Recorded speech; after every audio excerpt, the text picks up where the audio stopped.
रोशनी ने चुराया फिर से रेणुका के पैसे और उसको रंगे हाथ पकड़ेगा परेश। नमस्कार दोस्तों, मैं हूं आपकी अपनी नीलम और आप देख रहे हो नीलम गॉसिप। आज की एपिसोड देखने में बहुत दिलचस्प होगा क्योंकि रोशनी फिर से पहले वाली हरकत कर रही है, लेकिन अब किसी और पे इल्जाम लगाने से पहले ही परेश करेंगे सबके सामने रोशनी का पर्दाफाश। वो सब देख रेणुका मारेगी जोरदार तमाचा। जी हाँ दोस्तों, कहानी की शुरुआत होती है उस पल से जब रेणुका घर लौट कर आती है। रोशनी के चेहरे पर एक अजीब सी बेचैनी और सवालों का तूफान साफ झलक रहा था। दरवाजा खुलते ही वो सीधे काकू के पास पहुंची और बिना किसी लाग लपेट के पूछ बैठी, काकू, आखिर ऐसा क्या हुआ कि आपने दिलीप के खिलाफ केस वापस ले लिया? रेणुका पहले तो कुछ पल चुप रही, मानो उनके दिल में कोई बोझ दबा हो। लेकिन फिर उन्होंने गहरी सांस लेते हुए कहा, रोशनी, मुझे केस वापस लेने के बदले पूरे 5 लाख रुपए मिले। उसी लालच में मैंने केस वापस ले लिया। ये सुनते ही रोशनी का चेहरा सन्न हो गया। बाहर से वो अपने भावों को छुपाने की पूरी कोशिश करती रही, लेकिन भीतर ही भीतर उसके मन में सवालों और योजनाओं का तूफान उठ चुका था। उसने सोचा, तो यही वजह थी कि काकू ने केस वापस ले लिया। 5 लाख रुपए, यही तो वो रकम है जिसकी मुझे सख्त जरूरत है। यही पैसे मेरे सारे संकट मिटा सकते हैं। दरअसल पिछले कई दिनों से रोशनी के पास चिट्टी का फोन लगातार आ रहा था। चिट्टी बार बार उसे धमका रहा था, जल्दी से 5 लाख रुपए का इंतजाम कर। अगर पैसे नहीं दिए तो मैं चुप नहीं रह पाऊंगा, सबके सामने सच उगल दूंगा और फिर तेरा जीना मुश्किल कर दूंगा। चिट्टी की धमकियों ने रोशनी की नींदें उड़ा दी थीं। उसे समझ नहीं आ रहा था कि आखिर इतनी बड़ी रकम कहाँ से लाई जाए। लेकिन अब रेणुका की बात सुनने के बाद उसे राह मिल चुकी थी। उसने मन ही मन सोचा, अगर यही पैसे मैं हासिल कर लूं तो चिट्टी की जुबान हमेशा के लिए बंद हो सकती है और किसी को भनक तक नहीं लगेगी। उस रात रोशनी ने पूरे प्लान पर काम करना शुरू कर दिया। उसने पता लगाया कि रेणुका ने वो पैसे अपनी सबसे भरोसेमंद सहेली शकुंतला के घर अलमारी में सुरक्षित रख दिए हैं। रोशनी ने तय कर लिया कि अब किसी भी हाल में वो रकम उसके हाथ आनी चाहिए। अगले ही दिन वो शकुंतला के घर पहुंची। बाहर से वो बिल्कुल मासूम और आत्मीय दिख रही थी। दरवाजे पर खड़े होकर उसने मुस्कुराते हुए कहा, काकू, मुझे आपकी बहुत याद आ रही थी। सोचा आपसे मिलने आ जाऊं। शकुंतला, जो रोशनी को अपनी बेटी जैसा मानती थी, तुरंत भावुक हो गई और उसे अंदर बुला लिया। वो जरा भी नहीं समझ पाई कि रोशनी के दिल में चालाकी और लालच पल रहा था। रोशनी अंदर बैठकर उससे इधर उधर की बातें करने लगी, मानो सिर्फ मिलने आई हो। लेकिन उसकी नजरें बार बार उस अलमारी की ओर उठ रही थीं जिसमें पैसे रखे थे। कुछ देर बाद शकुंतला पानी लेने रसोई में गई। यही मौका था जिसका रोशनी इंतजार कर रही थी। उसने फुर्ती से उठकर अलमारी खोली और अंदर रखे पूरे 5 लाख रुपए निकाल लिए। उसका दिल जोर जोर से धड़क रहा था, हाथ कांप रहे थे, लेकिन लालच उसके डर पर भारी पड़ चुका था। उसने नोटों को जल्दी से अपने बैग में छुपाया और ऐसे बैठ गई मानो कुछ हुआ ही ना हो। जब शकुंतला वापस आई तो रोशनी पहले से भी ज्यादा अपनापन दिखाने लगी। उसने मुस्कुराते हुए कहा, काकू, आपसे मिलकर बहुत अच्छा लगा। अब चलती हूँ, फिर जल्दी मिलने आऊंगी। और वो वहां से निकल गई। लेकिन किस्मत को कुछ और ही मंजूर था। कुछ घंटों बाद जब शकुंतला ने अलमारी खोली तो उसके होश उड़ गए। नोटों की गड्डियां गायब थीं। वो घबराकर इधर उधर खोजने लगी, लेकिन सब बेकार। उसके चेहरे पर घबराहट और डर साफ छलक रहा था। उसने तुरंत रेणुका को फोन मिलाया और रोते हुए कहा, रेणुका, बड़े अनर्थ हो गए हैं। अलमारी में रखे तेरे पैसे, वो पूरे 5 लाख रुपए, सब गायब हो गए हैं। रेणुका के पैरों तले जमीन खिसक गई। ये खबर सुनते ही उसके हाथ पैर कांपने लगे। वही पैसे जिनके लिए उसने अपने आत्मसम्मान और न्याय की लड़ाई से समझौता किया था, अब उसके हाथ से निकल गए थे। वो बुदबुदाई, हे भगवान, मैंने कितनी बड़ी गलती कर दी। अपने सच और अपने दर्द को पैसे के लिए बेच दिया। और अब वो पैसे भी चले गए। पूरा मोहल्ला इस खबर से हिल गया। लोग इकट्ठा होकर कानाफूसी करने लगे। किसी ने कहा, देखा, लालच का यही नतीजा होता है। तो कोई बोला, भगवान सब देखता है। रेणुका ने पैसे के लिए केस छोड़ा और अब भगवान ने वो पैसे भी उसे छीन लिए। रेणुका का सिर शर्म से झुक गया। वो खुद को दोषी मानने लगी। लेकिन अंदर ही अंदर उसके मन में ये सवाल भी बार बार उठ रहा था कि आखिर पैसे ले गया कौन? इसी बीच शकुंतला का दिमाग बार बार उसी ओर जा रहा था। उसने सोचा, जिस वक्त रोशनी मेरे घर आई थी उसी वक्त पैसे गायब हुए। क्या ये महज संयोग था, या फिर उसका दिल मानने को तैयार नहीं था क्योंकि वो रोशनी को अपनी बेटी जैसा मानती थी। लेकिन उसका दिमाग कह रहा था कि सच्चाई कुछ और है। शकुंतला ने अगले दिन रोशनी को फिर से बुलाया। उसने बड़ी मासूमियत से कहा, रोशनी, कल तुम्हें देखकर बहुत अच्छा लगा। तुमसे मिलकर तो मेरा मन हल्का हो गया। रोशनी ने अपने चेहरे पर झूठी मुस्कान ओढ़ ली और बोली, हाँ ताकू, मुझे भी बहुत अच्छा लगा। आपसे बिना मन ही नहीं लगता। लेकिन शकुंतला ने बातचीत का रुख अचानक बदलते हुए पूछा, वैसे कल तुम जब आई थी तो तुम अलमारी के पास क्यों गई थी? मुझे लगा तुम कुछ ढूंढ रही हो। रोशनी के चेहरे पर पसीने की बूंदें उभर आई। उसने तुरंत खुद को संभालते हुए कहा, नहीं नहीं ताकू, मैं तो बस अलमारी के पास खड़े होकर वो पुरानी तस्वीर देख रही थी जो ऊपर टंगी थी। आपको गलतफहमी हुई होगी। शकुंतला चुप हो गई, लेकिन उसके मन का शक और गहरा हो गया। उसने तय कर लिया कि अब वो इस राज को खुद ही उजागर करेगी। उधर रेणुका अपने टूटे हुए आत्मसम्मान के साथ घर में बैठी थी। उसकी आंखों से आंसू लगातार बह रहे थे।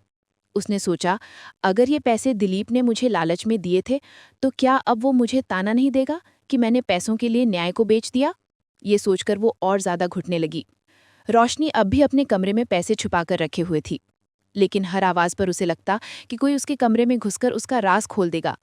हर दस्तक पर उसका दिल बैठ जाता। उसने खुद से कहा, नहीं, अब मुझे और चालाकी से काम लेना होगा। अगर किसी को शक भी हो तो मुझे फंसाना आसान नहीं होना चाहिए। उसने पैसे का कुछ हिस्सा चिट्टी को देने का प्लान बनाया। उसी रात उसने चिट्टी को फोन किया और कहा, तू चिंता मत कर, तेरे 5 लाख पूरे हो जाएंगे, लेकिन बदले में तू हमेशा के लिए चुप रहना। चिट्टी हंसते हुए बोला, ठीक है रोशनी, मैं तो तेरे पैसे का भूखा हूं, लेकिन याद रखना, अगर तूने मुझे धोखा दिया तो तेरा सच मैं सबके सामने ला दूंगा। रोशनी ने फोन काट दिया और उसके चेहरे पर तनाव साफ झलकने लगा। वो जानती थी कि चोरी किए गए पैसे ज्यादा दिन तक छुपाए नहीं जा सकते। अगले दिन मोहल्ले में पंचायत बुलाई गई। सब लोग इकट्ठा हुए और शकुंतला ने रोते हुए सबको बताया कि पैसे उसके घर से चोरी हो गए हैं। उसने ये भी कहा कि उस दिन रोशनी उसके घर आई थी। ये सुनते ही सबकी नजरें रोशनी पर टिक गई। माहौल भारी हो गया। रेणुका ने कांपते हुई आवाज में पूछा, रोशनी, सच सच बता, कहीं तूने ही तो ये पैसे? रोशनी ने बीच में ही बोल पड़ी, क्या आप लोग मुझे चोर समझ रहे हैं? मैं तो आपको अपनी माँ भी तरह मानती हूँ ताकू, ऐसा इल्जाम कैसे लगा सकते हैं? उसकी आंखों से नकली आंसू बहने लगे, लेकिन उसकी आवाज की घबराहट ने सबको और सोचने पर मजबूर कर दिया। अब कहानी एक खतरनाक मोड़ पर थी। एक तरफ शकुंतला का शक गहरा होता जा रहा था, दूसरी तरफ रेणुका का भरोसा टूट रहा था, और तीसरी तरफ रोशनी अपनी चालाकी से खुद को बचाने की कोशिश कर रही थी। लेकिन सच कब तक छुप सकता है? जल्द ही ये राज खुलेगा कि चोरी के पीछे असल में कौन है। और जब ये सच सामने आएगा तो ना सिर्फ रेणुका और शकुंतला बल्कि पूरा मोहल्ला हिलकर रह जाएगा। पंचायत में जब सबकी नजरें रोशनी पर टिक गई तो माहौल में अजीब सी खामोशी छा गई। हर किसी के दिल में यही सवाल था कि क्या वाकई रोशनी ही इस चोरी के पीछे है। रोशनी ने अपनी बड़ी बड़ी आंखों में नकली आंसू भरकर कहा, आप लोग मुझे शक की नजरों से कैसे देख सकते हैं? मैं तो यहाँ सबकी बेटी जैसी हूँ ताऊकू, आप भी। आपने तो हमेशा मुझे अपनी संतान माना, और अब मुझ पर ही इल्जाम। उसकी बात सुनकर कुछ लोग पिघल गए। किसी ने कहा, हो सकता है रोशनी सच कह रही हो, आखिर बिना सबूत के किसी पर उंगली कैसे उठाई जा सकती है। लेकिन शकुंतला का मन मानने को तैयार नहीं था। उसने ठान लिया कि अब वो सबूत जुटाएगी ताकि सच सबके सामने आ जाए। उसी रात उसने अपनी बलहन के बेटे से कहा कि वो उसके घर में सीसीटीवी कैमरा लगवा दे। उसने बहाना बनाया कि अब मोहल्ले में चोरी बढ़ रही है, इसलिए सुरक्षा के लिए जरूरी है। लेकिन असली वजह थी रोशनी पर नजर रखना। रोशनी दूसरी तरफ अपने ही डर में जी रही थी। पैसे उसके बैग में छुपे थे, लेकिन हर पल उसे लगता कि कोई दरवाज़ा तोड़ेगा और उसका राज सबके सामने आ जाएगा। रात को जब वो गहरी नींद में जाने की कोशिश करती तो अचानक उसकी आंख खुल जाती और उसे लगता कोई उसके बैग से नोट निकाल रहा है। एक तरफ उसका डर और दूसरी तरफ लालच। उसने सोचा, नहीं, मुझे जल्द से जल्द ये पैसे चिट्टी को देने होंगे, वरना ये बोझ मुझे खा जाएगा। अगले दिन वो चुपके से अपने बैग से 2 गड्डियां निकालकर चिट्टी से मिलने गई। सुनसान गली में चिट्टी पहले से खड़ा था। जैसे ही रोशनी ने नोट उसकी तरफ बढ़ाए, चिट्टी ने ठहाका लगाते हुए कहा, वाह रोशनी, तू तो सच में बहुत काम की निकली। लेकिन याद रखना, मुझे जितना चाहिए उतना मिलेगा, वरना तेरा राज 1 मिनट में बाहर आ जाएगा। रोशनी ने कांपते हुए कहा, बस अब और नहीं, ये 2 लाख ले और हमेशा के लिए चुप हो जा। चिट्टी ने पैसे की गड्डियां पलटी, गिनी, और फिर उसकी आंखों में शातिर चमक उभर आई। बोला, ये तो शुरुआत है, तेरे पास और भी नोट है। अगली बार जब मिलूंगा तो सोच कर आना कि मेरी मांग बढ़ भी सकती है। रोशनी के पैरों तले जमीन खिसक गई। उसने समझ लिया कि चिट्टी की भूख कभी खत्म नहीं होगी। अब वो उसे ब्लैकमेल ही करता रहेगा। इधर मोहल्ले में बातें फैल रही थी। हर कोई फुसफुसाकर यही कहता कि चोरी के पीछे रोशनी का ही हाथ है। ताकू के घर वो ही आई थी और पैसे भी उसी दिन गायब हुए। रेणुका का मन टूटा जा रहा था। उसे याद आ रहा था कि कैसे उसने रोशनी पर हमेशा भरोसा किया, उसके लिए घर के दरवाजे खुले रखे। वो बुदबुदाई, क्या मैंने ही अपने हाथों से अपने घर का विश्वास खो दिया? रोशनी को इतना अपना मानकर भी क्या उसने यही किया? शकुंतला ने अब प्लान बनाया कि वो रोशनी को खुद ही परखेगी। उसने अगले दिन फिर उसे बुलाया और कहा, रोशनी, घर में काम बहुत बढ़ गया है, जरा अलमारी से मेरी वो पुरानी थैली निकाल दो। रोशनी का चेहरा पीला पड़ गया। उसके दिल की धड़कन तेज हो गई। उसने जैसे तैसे मुस्कुराते हुए कहा, अरे ताकू, आप खुद ही क्यों नहीं ले लेती, मैं बाद में निकाल दूंगी। शकुंतला ने उसकी आंखों में सीधा देखा। उसे यकीन हो गया कि चोरी उसी ने की है। लेकिन अभी भी उसने सबके सामने कुछ नहीं कहा। उसने तय कर लिया कि पहले सबूत इकट्ठा करना जरूरी है। रोशनी घर लौटी तो उसका दिमाग चकरा रहा था। उसने खुद से कहा, अब ताकू को मुझ पर शक हो गया है, मुझे पैसे कहीं और छुपाने होंगे। अगर उन्होंने घर में ढूंढ लिया तो सब खत्म। उस रात उसने पैसे लेकर पुराने कबाड़ खाने में छुपाने का फैसला किया, लेकिन किस्मत को कुछ और ही मंजूर था। ताकू ने जो सीसीटीवी कैमरा लगवाया था, उसमें साफ देखा कि रोशनी रात को बैग लेकर बाहर जा रही है और फिर कबाड़ खाने की तरफ जा रही है। सुबह होते ही शकुंतला ने ये वीडियो रेणुका को दिखाया। वीडियो देखकर रेणुका की आंखों से आंसू बहने लगे। वो बुदबुदाई, नहीं, ये सच नहीं हो सकता, रोशनी ऐसा कैसे कर सकती है? अब मामला पंचायत में पहुंचा। पूरे मोहल्ले के सामने वीडियो चलाया गया। सबकी आंखें रोशनी पर टिक गई। रेणुका कांपती हुई आवाज में बोली, रोशनी, क्या ये सच है? तूने ही मेरे पैसे चुराए। मैंने तुझ पर भरोसा किया, तुझे बेटी माना, और तूने ही मेरे घर को लूट लिया। रोशनी के पास अब कहने को कुछ नहीं था। उसकी आंखों से नकली आंसू भी सूख गए थे। उसने घबराकर कहा, नहीं, मैं तो मजबूर थी। चिट्टी मुझे ब्लैकमेल कर रहा था। अगर मैं पैसे नहीं देती तो वो मेरा राज सबके सामने खोल देता। ये सुनकर सब हैरान हो गए। अब नया सवाल खड़ा हो गया, आखिर चिट्टी कौन सा राज जानता है और क्यों रोशनी को इतने पैसे देने पड़े? रेणुका ने गुस्से और दर्द से कहा, चाहे कोई भी राज हो, लेकिन चोरी करके तूने मेरे साथ ही नहीं, पूरे घर के साथ विश्वासघात किया है। अब तू इस मोहल्ले में सिर उठाकर नहीं रह पाएगी। रोशनी फूट फूट कर रोने लगी। उसने हाथ जोड़कर कहा, मुझे माफ़ कर दो, मैंने लालच और डर में आकर गलती की, लेकिन सच मानिए मेरे पास कोई रास्ता नहीं था। मोहल्ले के बुजुर्गों ने सख्ती से फैसला सुनाया, रोशनी को ये पैसे वापस करने होंगे और चिट्टी के खिलाफ पुलिस में शिकायत दर्ज करनी होगी, तभी मोहल्ले में उसका नाम बच पाएगा। अब कहानी नए मुकाम पर थी। रोशनी को अपने किए का प्रायश्चित करना होगा और चिट्टी का राज भी धीरे धीरे सामने आएगा। कहानी अब और गहराई में उतरने लगी थी। पंचायत के बीच बैठी रोशनी का चेहरा देखने लायक था। बाहर से वो आंसू बहाकर मासूमियत दिखा रही थी, लेकिन भीतर उसका दिल तेजी से धड़क रहा था। उसके दिमाग में सिर्फ एक ही ख्याल घूम रहा था, अगर सच सामने आ गया तो सब खत्म हो जाएगा। चारों तरफ से लोग उसी पर शक करने लगे थे। कोई धीरे धीरे फुसफुसा रहा था तो कोई खुलकर सवाल उठा रहा था। शकुंतला की आंखें अब भी रोशनी पर टिकी थी। उसका मन कह रहा था कि चोरी के पीछे वही है। रेणुका की हालत और भी खराब थी। उसने उन पैसों के लिए अपने आत्मसम्मान को बेच दिया था और आज वही पैसे गायब हो गए हैं। वो बार बार खुद को कोस रही थी, काश मैंने सच का साथ छोड़ा ही न होता। इस माहौल में पंचायत ने तय किया कि सबके कमरे चेक किए जाएंगे। ये सुनते ही रोशनी के पैरों तले जमीन खिसक गई। उसने तुरंत बोलने की कोशिश की, मुझे क्यों शक की नज़रों से देखा जा रहा है? मैं कोई गुनहगार नहीं हूँ, मुझे अपने कमरे की तलाशी देने की कोई ज़रूरत नहीं है। लेकिन उसका ये विरोध उल्टा पड़ गया। लोगों ने कहना शुरू कर दिया, अगर तेरे पास कुछ छुपाने को नहीं है तो डर क्यों रही है? पंचायत ने साफ कहा कि हर किसी की तलाशी होगी। उसी वक्त शेखर, जो मोहल्ले का सबसे समझदार और निष्पक्ष आदमी माना जाता था, खड़ा हुआ और बोला, देखो, बिना सबूत किसी पर इल्जाम लगाना गलत है, लेकिन अगर कोई खुद को बचाने के लिए तलाशी देने से इनकार करता है तो शक और गहराता है। इसलिए रोशनी, अगर तू सचमुच बेगुनाह है तो तेरे लिए ये साबित करना आसान होगा। रोशनी को अब समझ नहीं आ रहा था कि क्या करे। उसके पास छुपाए हुए पैसे थे और वो जानती थी कि अगर किसी ने अलमारी ला बैग खोलकर देखा तो उसका सच उजागर हो जाएगा। उसने तुरंत एक नया खेल खेला। उसने रोते हुए कहा, ठीक है, अगर आप सबको मुझ पर इतना शक है तो ले आइए, मेरे कमरे की तलाशी लीजिए। लेकिन अगर कुछ नहीं मिला तो मैं आप सबको कभी माफ नहीं करूंगी। ये कहते हुए उसने नकली गुस्सा और दर्द दिखाया ताकि लोग उसके मासूम चेहरे पर भरोसा कर ले। लेकिन असलियत ये थी कि उसने पिछली रात ही पैसे का बड़ा हिस्सा अपने पुराने सूटकेस में डालकर घर के पिछवाड़े वाले कोने में छुपा दिया था, जहां किसी के पहुंचने की उम्मीद नहीं थी। पंचायत के लोग रोशनी के कमरे में गए, अलमारी खोली, बैग चेक किए, लेकिन वहां से कुछ नहीं मिला। रोशनी के चेहरे पर अब नकली विजय मुस्कान थी। उसने आंसुओं के बीच कहा, देखा, मैंने कहा था ना कि मैं निर्दोष हूं।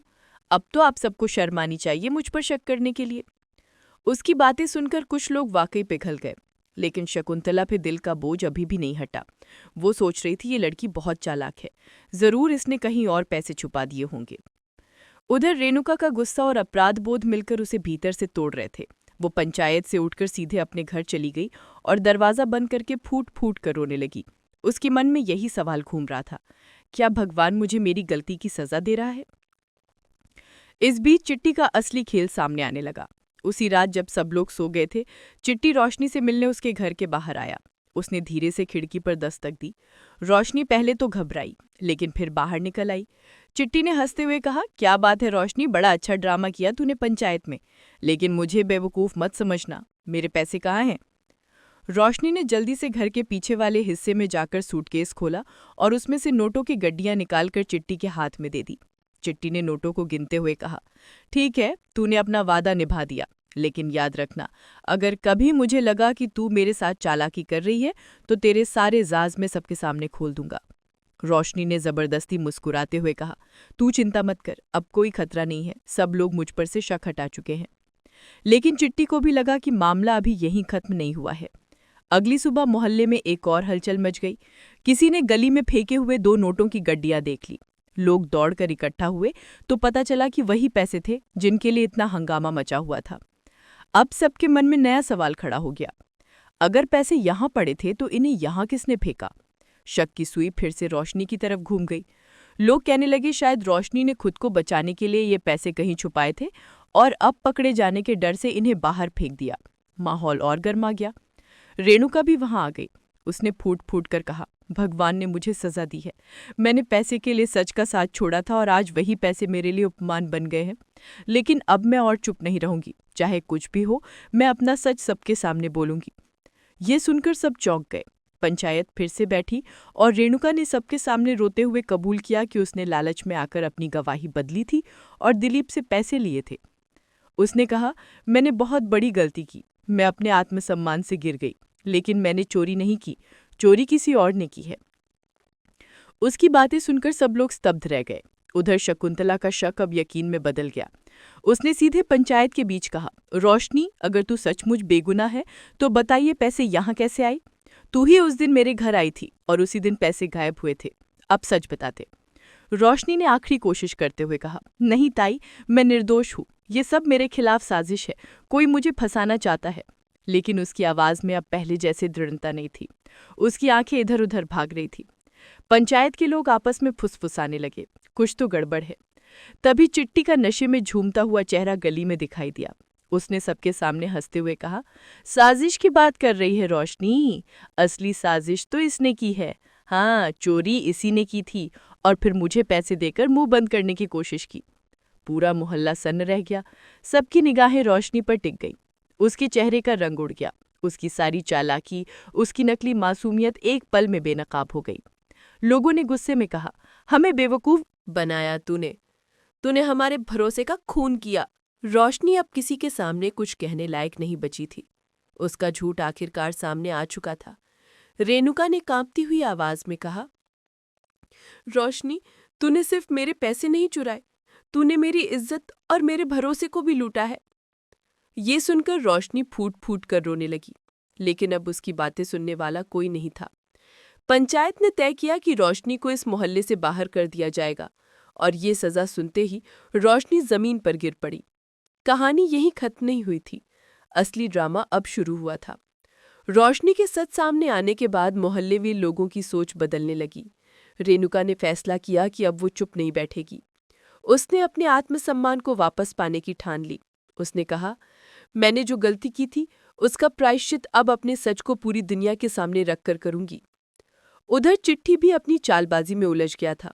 उसने भले ही सच उजागर किया था, लेकिन उसके पीछे का मकसद सिर्फ अपना फायदा था। लोगों ने उसे भी फटकार लगाई, तू भी कम गुनहगार नहीं है। इस पूरे घटनाक्रम के बाद शकुंतला की आंखों से भी पर्दे हट गए। उसने महसूस किया कि इंसान को पहचानना कितना मुश्किल है। जिसे वो अपनी बेटी मानती थी वही उसकी सबसे बड़ी गुनहगार निकली। उसका दिल टूट गया, लेकिन उसने हिम्मत दिखाते हुए कहा, अब मैं कभी किसी की झूठी बातों पर भरोसा नहीं करूंगी। कहानी का क्लाइमेक्स यही था कि सच चाहे कितनी भी देर से सामने आए, लेकिन जब आता है तो सबको हिलाकर रख देता है। रोशनी अपनी चालाकी में हार गई। रेणुका को अपनी गलती का एहसास हुआ और पूरा मोहल्ला इस घटना से सबक ले चुका था। लेकिन ये तो बस शुरुआत थी। आगे की कहानी में रेणुका की कहानी अब एक नए मोड़ पर थी। रोशनी की सच्चाई सबके सामने आ चुकी थी और उसकी चालाकी ने उसे पूरे मोहल्ले से बेदखल कर दिया था। लेकिन असली जंग अब शुरू होने वाली थी, जंग रेणुका की आत्मा और उसके सम्मान की। वो और टूट चुकी थी, लेकिन उसके भीतर कहीं न कहीं एक चिंगारी जल रही थी।